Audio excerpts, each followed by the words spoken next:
Ayan, agaw buhay. Sorry. Ayan, ano, bang tawag dito? Naglalaban na ang dilim at liwanag. Agaw buhay na. Kakatapos lang natin kumain ng ano, hindi natin trip yung ulam sa bahay. So, napakain tayo ng Lebanese food. Shawarma.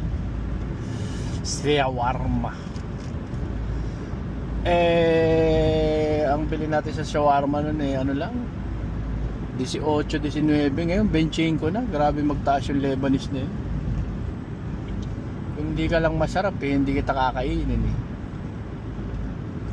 Craving for shawarma lang ako tonight. So gumastos tayo doon ng $25. Mga ano na yun, mga 2.5 na sa Pilipinas yun. Buwisit na yan. Pamalengke na yun ng isang pamalengke na ng isang linggo yun. Kaya pagkatapos kong kumain may natira pa akong hour sa delivery ko. Tinurn on ko ulit. Uuwi na sana ako.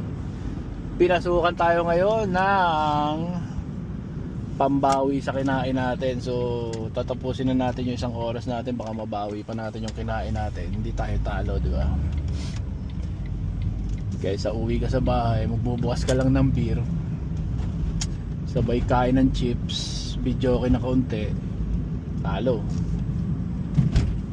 So dalhin muna natin to sa hotel, Best Western Hotel. At medyo makabawi tayo sa kinain nating hapunan.